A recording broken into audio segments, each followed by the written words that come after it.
네, 여러분 안녕하세요. 현재 시대인지의 목동고반을 담당하고 있는 수학 강사 김민수입니다. 기말고사 오늘 보시느라 일단 너무 고생 많으셨고요. 시험지를 받아보고 나서 그러니까 여러분들의 기분이 어떨지 좀 생각을 해봤는데 착잡하겠더라고요. 일단은 고생하셨다는 얘기를 너무 해드리고 싶었습니다. 수학이 중간쯤에 위치를 해서 아직 남은 과목이 있는 이 시점에서 수학을 망치면 다른 과목에도 막 영향을 줄까 이런 고민을 하신 친구들도 있을 텐데 이미 나온 결과 저희는 또 이제 이 다음을 기약해야 되기 때문에 잘한 친구들은 스스로에게 칭찬 좀 해주시고 못한 친구들이 있다 하더라도 우리가 다음에 하면 어떻게 더 발전할 수 있을까 이런 생각을 하면서 이 영상을 좀 봐주시면 좋을 것 같습니다. 자, 일단 이번 기말고사는요 학교 프린트 연계율이 최다였다. 자, 이게 무슨 말이냐, 두 번째 시험이기 때문에 비교 대상이 이전 거밖에 없지만 제가 생각했을 때 그냥 2학년을 통틀어서 그리고 작년에 어떤 나왔었던 모든 내용을 통틀어 봤을 때 이번 시험이 아마 프린트 반영률이 제일 높지 않았나 이런 생각을 했습니다. 시작하는 문제부터 거의 첫 장 넘기자마자 바로 프린트 문항이 시작이 됐었죠. 그런 의미에서 최다의 학교 프린트 문항이 나왔으나 학교 프린트 원본만 그럼 학습을 착실히 하면 시험을 잘 볼 수 있지 않았을까 하는 기대감이 무색할 정도의 타임어택이 강한 그런 변형 문항 구성이 출제가 되었습니다. 5번부터 시작됐고요. 5번부터 쭉 잘 가다가도 분명히 본인이 아는 문제고 이것에 대한 변형도 어느 정도 해봤을 거라고 생각은 하지만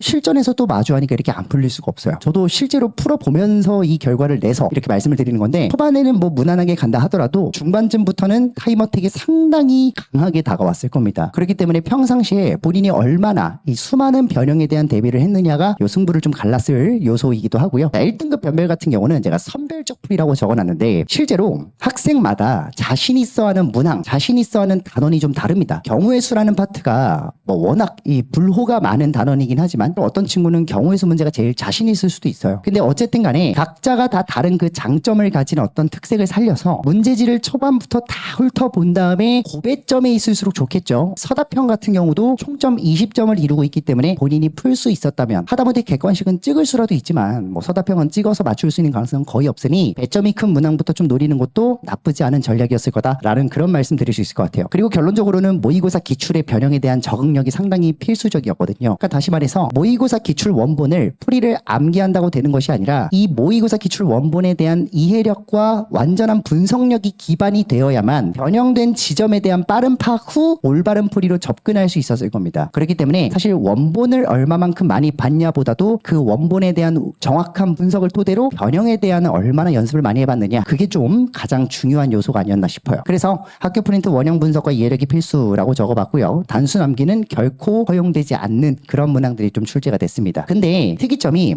킬러 문항이 없었어요. 물론 제 주관적인 의견입니다. 작년에 비했을 때 문항 하나하나가 갖는 힘 자체는 약해진 듯한 느낌인데 전반적인 구성, 그러니까 평균치는 좀 더 올라온 듯한 느낌, 초반에 거저주는 문제가 좀 더 빠지고 충분히 시간을 들여서 공을 들여서 풀어야만 풀리는 그런 문항들이 좀 많이 출제가 됐습니다. 특히나 이제 합답형 문항, 기억, 니은, 디귿 문제죠. 옛날에는 한 문항에 대한 기억, 니은, 디귿, 그러니까 그 한 문항만 풀면은 기니디가 다 풀리는 그런 문제였는데 이번에는 기억, 니은, 디귿이 한 세 문제가 짬뽕이 된 것 같아요. 그래가지고 한 선지를 풀 때마다 한 문항을 푸는 시간이 들다 보니까 그런 문항들이 몇 개가 존재하냐에 따라서 난이도는 둘째치고 시간 압박이 좀 강해지거든요. 근데 이번 출제에서는 그렇게 나왔습니다. 그렇기 때문에 분명히 아는 문제고 풀면서 시계를 또 보면 실수가 또 유발이 되고 그런 압박감 속에서 시험을 치렀기 때문에 난이도에 비해 낮은 점수 나오지 않을까 그런 생각을 하게 됐습니다. 정리를 하면요, 사실 저건 예상이기 때문에 너무 맹신하실 필요는 없습니다. 저도 시간 재고 풀어보고 아이들에게 또 얘기를 또 들어보고 그런 내용을 이제 종합적으로 보고 이제 작년 거랑 비교해서 결론을 내는 거기 때문에 이 얘기가 절대적이다라고 말할 수는 없죠. 뭐 등급컷은 학교 측에서 금방 말해줄 것 같으니까. 다만 이제 1등급 문제다라고 할 만한 게 난이도적으로 이게 1등급 문제다라기보다는 사실 물론 난이도도 어느 정도 가미되어 있지만 이 시간 변수와 문제 배치 구성에 따라서 이쯤에서 막혔겠는데 그리고 이 특정 문항이 원형이랑 비슷해 보이기는 하나 변형된 정도가 커서 이 문제는 좀 어려웠겠는데 라는 그런 요소를 담아서 1등급 문항이 이러하다라고 제가 나름의 주관성을 갖고 작성을 한 거예요. 그래서 서답형 4번은 그냥 낯설어서, 그리고 서답형 3번 같은 경우는 낯설고 말고의 문제보다는 애들이 이제 서답형까지 갈 쯤이면은 시간이 많이 없었을 겁니다. 그런 부분에서 이제 이 뒷문항을 과연 완성도 있게 풀어냈는가에 대한 의문이 좀 들더라고요. 그래서 서답형에서도 이렇게 두 가지의 1등급 변별 문항이 나왔었고 앞쪽 객관식에서는 한 중반부부터 시간이 많이 소요됐기 때문에 9번 그리고 14번, 16, 17번 정도로 구성을 했습니다. 결론적으로 요약을 좀 해보면은 학교 프린트 문항이 총 18문항, 22문항 중에 4문항을 제외한 모든 문항이 학프 문항이었고요. 체감이 높은 문항, 이거는 이 문제 변형한 게 맞네, 풀이도 어느 정도는 닮아있네 라고 말할 수 있는 것이 15문항, 그리고 변형이 된 문제란 건 파악할 수 있는데 당연히 풀이 과정이 좀 완전히 다르게 느껴지는 문항이 9번, 15번, 16번 정도였습니다. 자, 그리고 프린트 외 문항은 교과 문항이야 뭐 앞 페이지니까 그냥 무난하게 넘겼을 수 있을 건데, 문제는 맨 마지막에 자체 문항에 대해서 스트레스가 좀 있었을 수도 있을 것 같아요. 근데 배점이 또 작아서 원래는 이제 3, 4, 4, 4, 5점 순서였는데 5, 4, 4, 4, 3점 순서로 냈었기 때문에 사실상 마지막 문제는 안 풀어도 지난 어떤 배점이 큰 서답형 배점 문항에 비해서는 조금은 더 안심할 수 있는 소재가 아니었나 이렇게 생각이 듭니다. 그래서 변별 문항으로는 제가 이렇게 잡아놨어요. 9번, 10번, 11, 15, 16, 17, 서삽 5번까지. 얘네들을 만약에 다 틀리면 제가 아까 예상했던 그런 컷 점수가 나오게 됩니다. 물론 개별적으로 누군가는 또 찍어서도 맞추고 하는 거기 때문에 어떤 변수에 대한 완벽한 데이터는 없지만, 그럼에도 불구하고 본인의 점수에 따라서 요 정도 등급이겠구나라고 예측해보는 정도로 이해해 주시면 좋을 것 같아요. 자, 그래서 문항 세부 분석이 좀 들어가 보면요, 요 문항은 사실 뭐 거의 유사하죠. 다만 이 유형 1, 2라는 말 때문에 조금 당황했을 수도 있고, 이런 걸 떠나서 이 조건 자체를 읽어보니 정사각형의 어떤 케이스에 따라서 유형 1을 적용할 것이냐 2를 적용할 것이냐를 가지고서 이제 고배 법칙을 쓰면 그런 되는 문항이었습니다. 근데 이제 실제 원본과는 워낙 풀이 방식이 좀 다르게 느껴지다 보니 충분히 당황했을 수 있다. 그래서 1등급 변별 문항을 넣었고요. 그 다음 두 번째, 얘는 사실 1등급 변별 문항으로 제가 잡진 않았어요. 근데 이제 모의고사에서 옛날에 이제 30번으로 등장했었던 나름의 킬러 문항이었는데, 이 문제에 대한 완벽한 적중 분석이 너무 많이 돌아다녀요. 실제로 쇼컷이 가능하고 아는 친구들은 푸는데 정말 2분까지도 걸리지 않았을 그런 문항이나, 어쨌든 간에 기본적 자체만으로 가진 그 문항의 특성 자체가 조금은 고난이도이기 때문에 제가 한번 세부 분석에 넣어봤습니다. 언급은 좀 하고 싶었어요. 그리고 이 15번 같은 경우는 행렬 프린트 4번이었나요? 연산이 안 그래도 많은 문항이었어요. 그러니까 그냥 원본 그대로 내도, 숫자만 바꿔서 내도 충분히 오래 걸릴 법한 문제였는데, 그럼에도 불구하고 이 조건 자체를 좀 틀어버리니까, 예를 들어 다조건 이런 조건이 들어가는 순간 아이들 입장에서는 내가 모르는 뭔가가 있나 본데 하면서 당황해서 못 풀었을 가능성이 또 매우 높습니다. 물론 단순하게 전개해서 넘겨서 어떤 식을 정리하는 과정까지 들어갔다면 충분히 맞출 수 있어요. 왜냐면 이 뒤에 마지막에 답을 구하는 과정 자체는 똑같거든요. 곱셈 공식 변형 써서 뭐 구하는. 근데 이제 여러 가지 표현에 대한 변형 적응력이 좀 뒷받침이 되지 못했다면 충분히 틀렸을 수밖에 없는 그런 문항이었습니다. 자, 그 다음 유명하죠. 스포츠 활동 신청 문제. 월화수목금까지 주 5일도 똑같이 나왔습니다.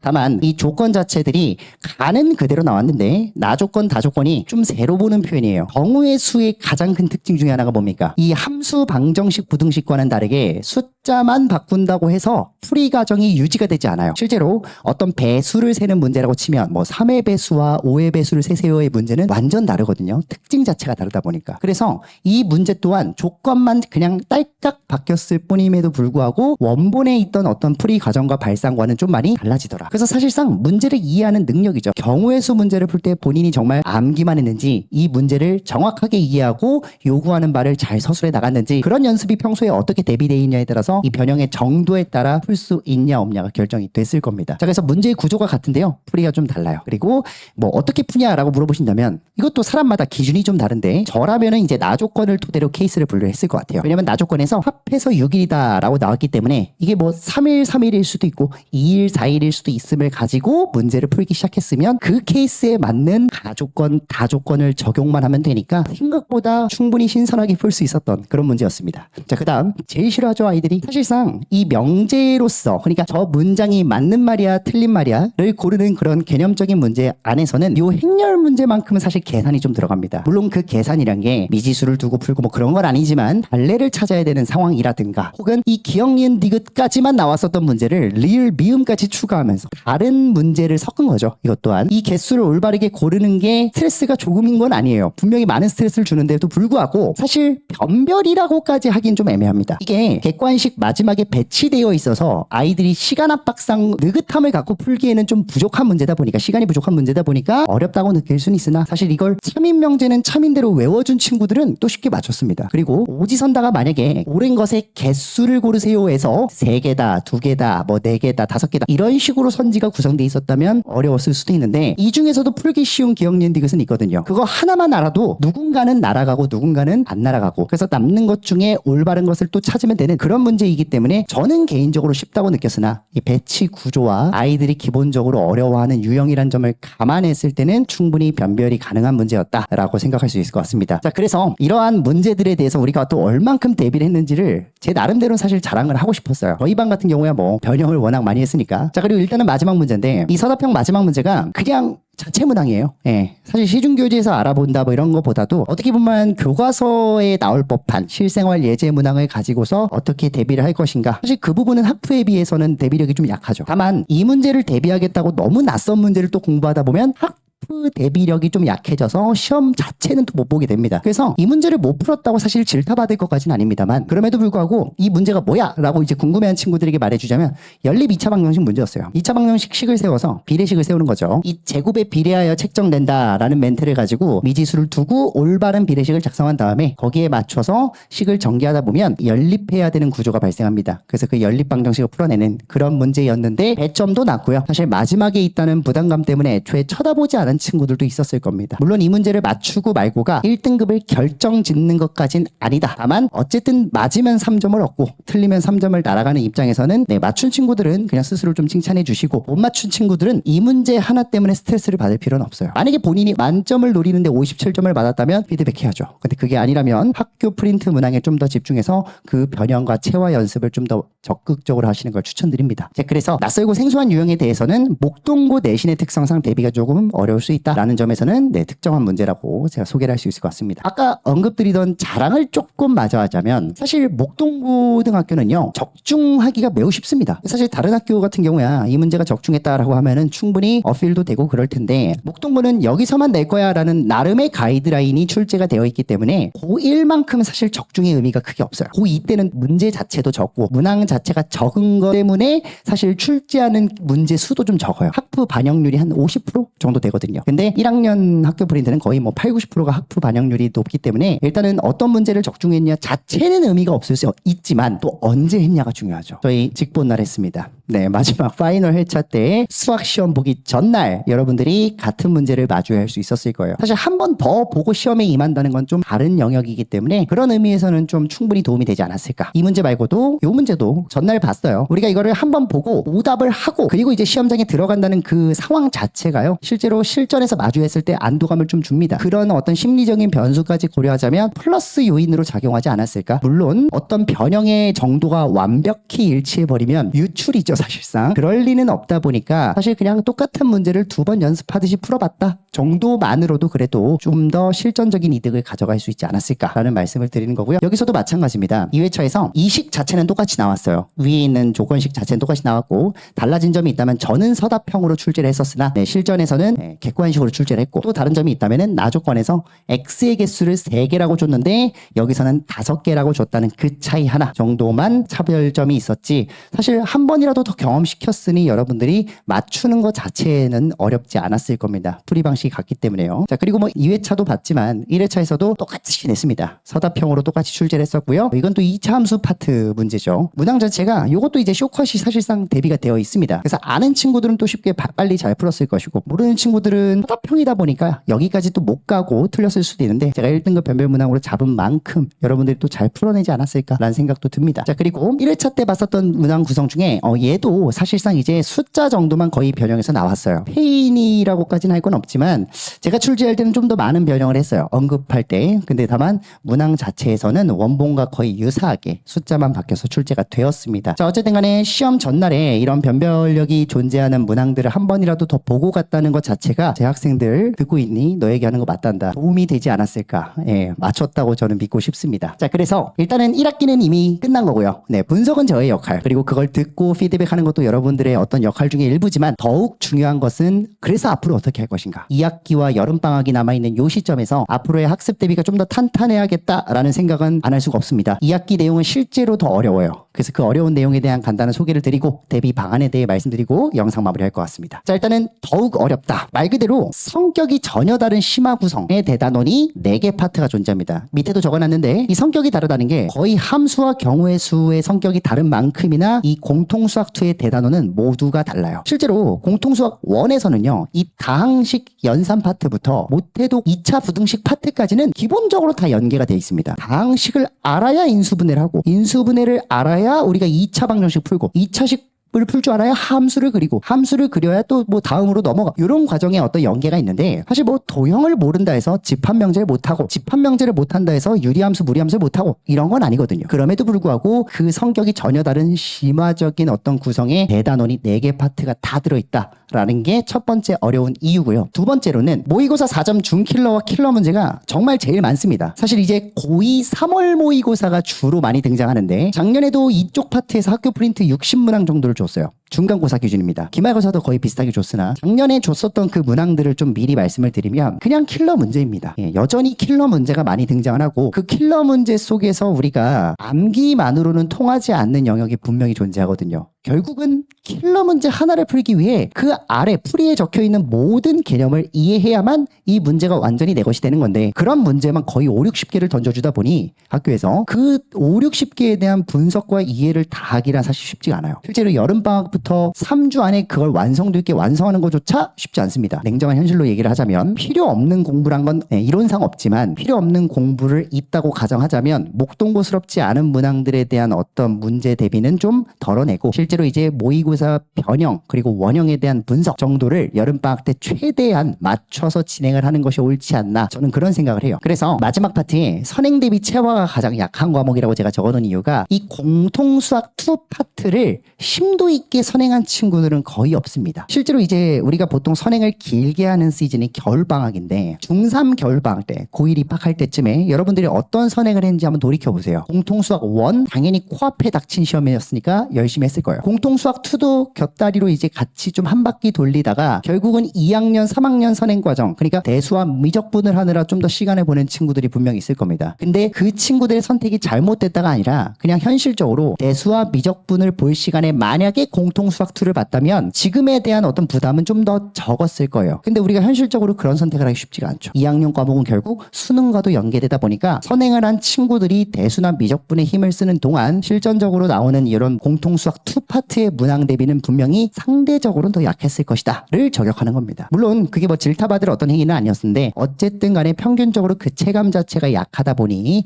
여러분들이 가장 취약하다고 또 할 수 있는 그런 단원입니다. 자, 그래서 어떻게 대비할 것이냐 학교 프린트를 사전 대비한다는 마인드로 작년에 학교에서 줬었던 그 프린트 문항만큼은 분명하게 알고 가자. 한마디로 올해도 학교 프린트 내신 문제가 주어졌을 때 이거 여름방학 때 다 했던 건데 라는 그런 나름의 안도감을 가지고 타과목에 대한 부담도 좀 덜어서 가져갈 수 있는 그런 시간이 됐으면 좋겠습니다. 그래서 스파르타 때부터 내신 대비를 시작한다는 마음으로 임하시는 게 좋을 거예요. 그 말은 즉슨 우리가 스파르타 때 공통수학2를 처음 배우는 거니까 쉽게 가자가 아니란 뜻입니다. 목동고 맞춤으로 진행을 해야 될 수밖에 없고요. 본교재, 워크북, 테스트 모든 것들이 초반에 어렵고 힘들지언정 학교별 내신 맞춤으로 진행이 되지 않으면 결국 내신에서 피보는 건 본인이기 때문에 그럴 일이 없게끔 제가 옆에서 도울 거기 때문에 여러분들은 잘 착실히 따라오면 좋겠다라는 그런 말씀을 드리고요. 결국 모든 시험이 그렇죠. 이 내신이란 게 50분이라는 제한은 어떤 시험을 갖다 놔도 쉽지가 않아요. 어떤 과목을 갖다 놔도. 그렇기 때문에 이 타임어택에 대한 훈련을 안 하면은 당장에 눈앞에 나오는 점수. 그러니까 모의 테스트를 봤더니 내가 60점 만점에 뭐 17점이 나왔어. 이거 너무 창피하잖아요. 그래서 테스트 보기를 꺼려 한다든가 이러시면 안 돼요. 계속해서 본인의 성적을 직면하면서도 내가 어떻게 하면 이 50분을 잘 써서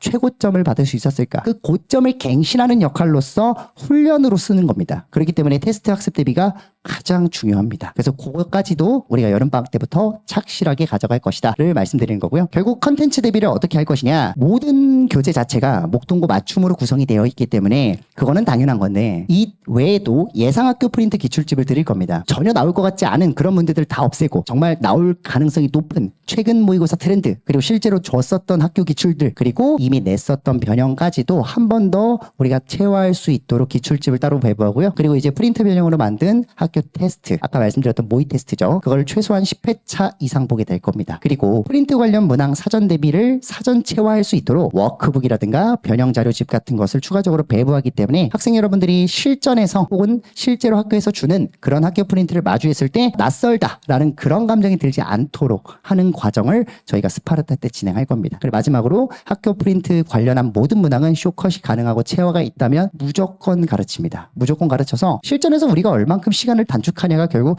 이 다음 문제를 푸는데도 영향을 주니까 이 50분을 가장 적극적으로 잘 활용할 수 있는 방안을 모든 수업 때에 맞춰서 진행할 것이다 라고 생각해 주시면 좋을 것 같아요. 자, 그래서 저희 반의 특징은 이렇죠. 스파르타에서 끝은 아니고요. 당연히 정규로 이어가는 흐름으로 가져갈 수 있게 구성을 하는데 그 구성과 이런 양질의 컨텐츠가 제공될 수 있는 첫 번째 이유가 저 혼자 만드는 것이 아니기 때문이에요. 라이벌 매스랩이라는 저희 컨텐츠 팀에 속한 모든 소속 강사들이 목동고 맞춤으로 출제 가능한 문제들과 출제 예상에 대한 모든 대비를 저 혼자 못합니다. 현실적으로요. 그렇기 때문에 저희 팀들이 같이 움직여요. 그래서 그런 좋은 컨텐츠들이 모두 여러분들께 돌아가고 그 돌아가는 수업을 또 제가 담당해서 잘하는 그런 구조의 특징이 있고요. 그리고 이제 이건 정규 때 얘기지만 물론 스파르타 때도 스파르타 자체에 클리닉이 들어있으니까 클리닉이 최다 관리다라고 말씀드렸는데 정규 때 사실 이제 뭐 토요일날 제가 원래 수업을 했었기 때문에 일단은 아이들이 참여하기 힘든 상황들도 분명 존재했어요. 그래서 요번에 목동고 1학년은 월금으로 바뀝니다. 월금. 물론 스파르타 때는 월수금인데 그러니까 한마디로 저를 많이 마주쳐야 학생들도 물어볼 수 있는 걸 최대한 물어보고 또 이제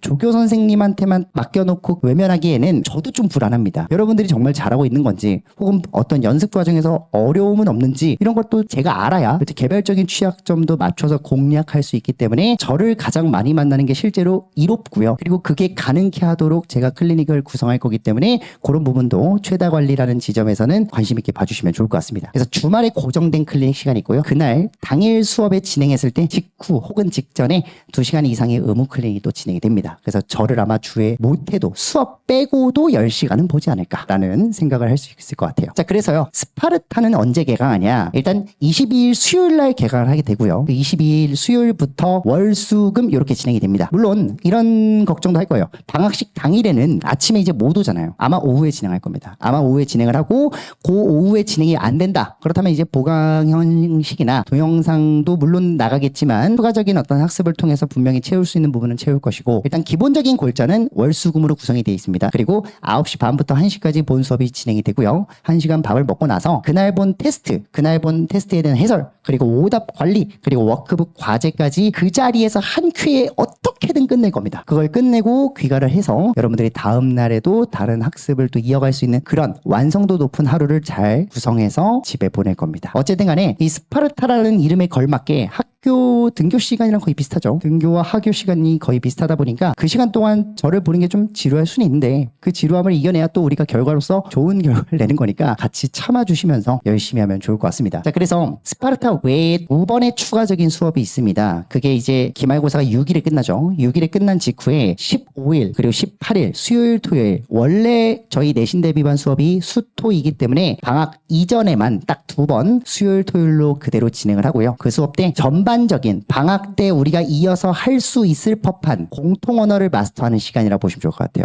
말이 좀 추상적이었나요? 스파르타 때 목동고 맞춤으로 내신 대비를 우리가 나갈 거기 때문에 미리 나가는 거라고 생각하시면 좋기 때문에 그 내용을 소화하기 위한 사전적인 점검 시간이라 보시면 좋을 것 같습니다. 그래서 독립적인 수업이라고 생각하기보다는요. 스파르타 때 이어질 때 가장 부드럽게 이어질 수 있는 구조로 수업을 짰기 때문에 이 2번의 수업 또한 매우 소중하다. 기본적으로 전체적인 과정을 단 2번만에 훑을 수는 없겠지만 주요 과정이라든가 필수적인 과정은 이 2번 안에 훑을 수 있습니다. 그래서 그 내용을 가지고 조기 개강에 대한 시간 안내를 드리는 거고요. 결국은 제가 드릴 수 있는 약속은 딱 하나인 것 같아요.